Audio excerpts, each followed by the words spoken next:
তুমি কি জানো এই বিশ্বব্রহ্মাণ্ডটা আসলে কত বড়?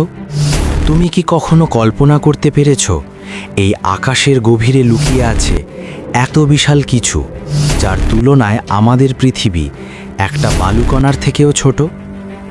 এই বিশ্বব্রহ্মাণ্ডের ভেতরেই আছে অসংখ্য ছোট ছোট গ্যালাক্সি, আর সেই গ্যালাক্সিগুলোর অনেকগুলোই আমাদের পৃথিবীর চেয়ে কোটি কোটি গুণ বড়।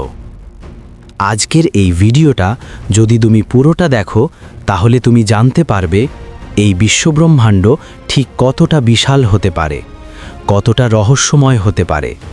আর সবচেয়ে অবাক করার বিষয় হলো, এই অসীম অন্ধকারের মাঝেই আছে এমন অসংখ্য তারা যাদের চারপাশে ঘুরছে পৃথিবীর মতো গ্রহ।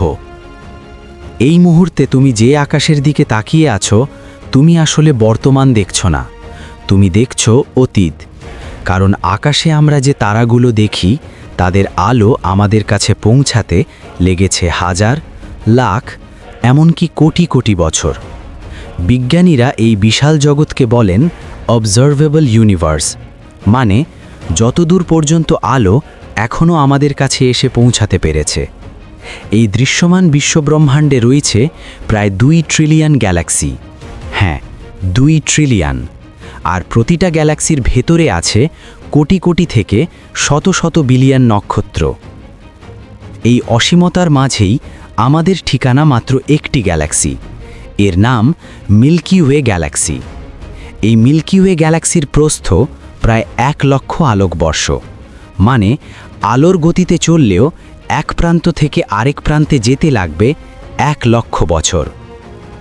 আমাদের সূর্য এই গ্যালাক্সির একদম কেন্দ্রে নয়, আমরা অবস্থান করছি গ্যালাক্সির কেন্দ্র থেকে প্রায় 26,000 আলোকবর্ষ দূরে, একটি তুলনামূলক শান্ত এলাকায়।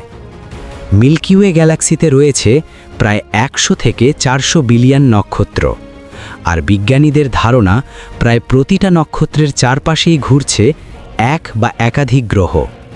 তার মানে শুধু আমাদের গ্যালাক্সিতেই থাকতে পারে কয়েকশো বিলিয়ন সৌরজগৎ। আমাদের সবচেয়ে কাছের বড় গ্যালাক্সির নাম অ্যান্ড্রোমিডা গ্যালাক্সি। এই গ্যালাক্সিটি আমাদের থেকে প্রায় 25 লক্ষ আলোকবর্ষ দূরে। আজ আমরা অ্যান্ড্রোমিডাকে যেভাবে দেখি, তা আসলে 25 লক্ষ বছর আগের দৃশ্য।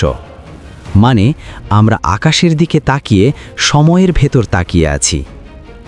এখন একবার ভাবো, যদি প্রতিটা গ্যালাক্সিতে গড়ে 100 বিলিয়ন নক্ষত্র থাকে, আর গ্যালাক্সির সংখ্যা যদি হয় 2 ট্রিলিয়ন, তাহলে পুরো বিশ্বব্রহ্মাণ্ডে সৌরজগতের সংখ্যা দাঁড়ায় 2-এর পরে 20টা শূন্য।